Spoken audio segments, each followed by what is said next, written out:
Hey everybody, it's John Papa from National Jukebox and ArcadeTreasures.com.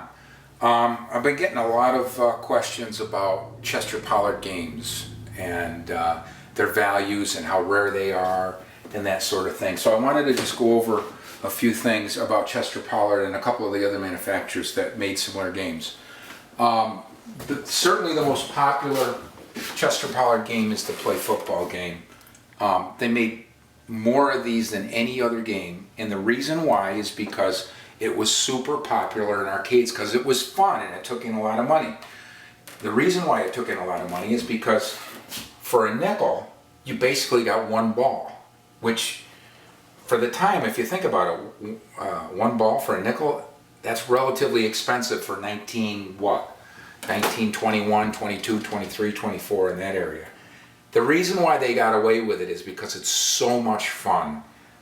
Basically what happens is the player puts a nickel in, pushes on this, the ball comes up, and two players kick the ball around, and depending on how proficient they are, you know, it may take 10 seconds or it may take 3 or 4 minutes before somebody makes a goal.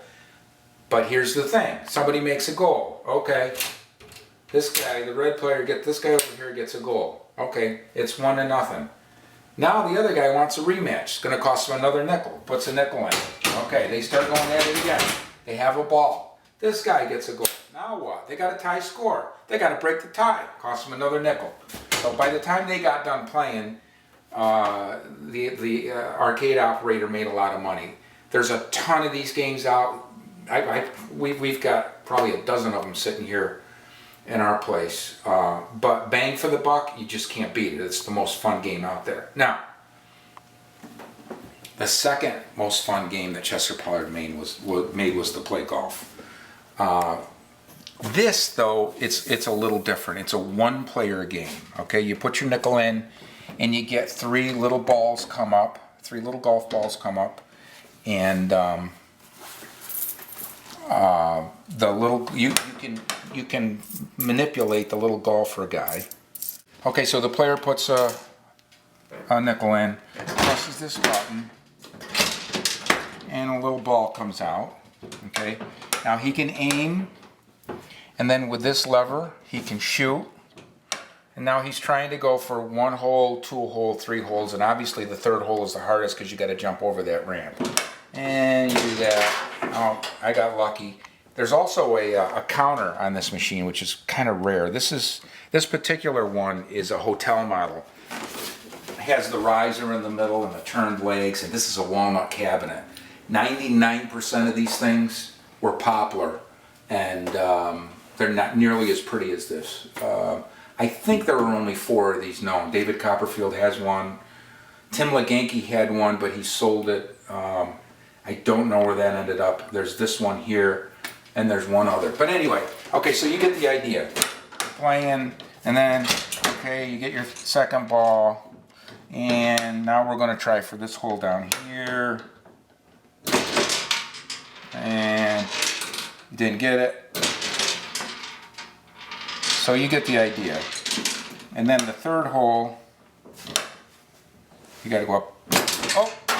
I got it in the water trap. You lose, then you lost that ball. Now I'm on my 3rd ball.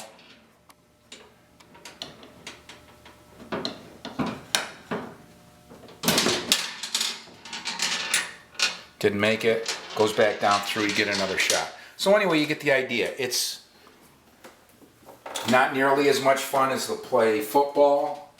They don't make as much money on it because it's a single player game. Once you're done and you've had your fun, you go on to some other game. And then the 3rd game that they made, which is the least fun of all of them, is the Play the Derby.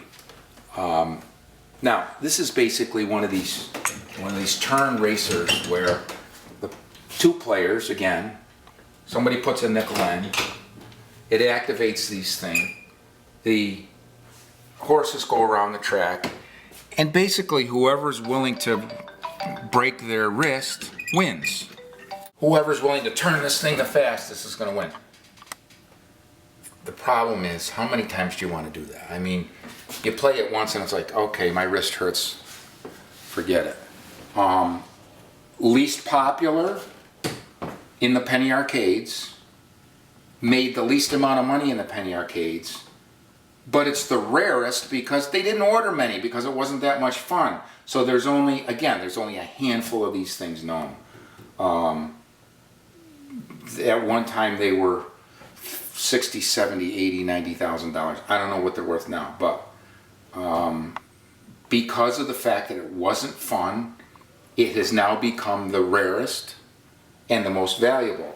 This is the middle of the road in terms of fun factor, okay?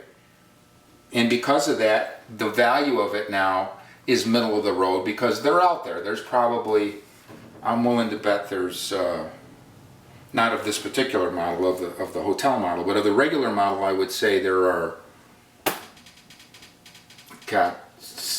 50, 60, 70 examples of Chester Pollard Play Golf. Most fun, most popular in penny arcades, made the most money. They ordered more of these than any penny arcade worth its salt had a Chester Pollard Play Football. But the least valuable now because they're very plentiful. How plentiful? There are hundreds of these games out. Hundreds.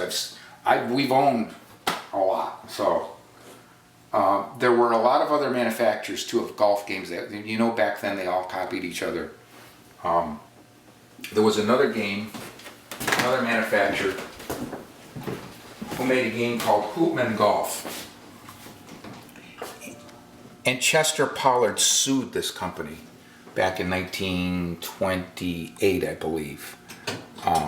It's essentially the same game. I mean, you got the same player, you got the same 3 holes, and oddly enough, they sued them, and the company who manufactured this machine, Popular Games, won the lawsuit. The judge said this was not an infringement on Chester Pollard's patent. Now, how in the world this isn't an infringement on Chester Pollard's patent is way beyond me, because it's almost exactly, identically the same machine. And then there are European versions of the same thing. Here's an Aaron's version that's very, very similar to the Hoopman and the Chester Pollard.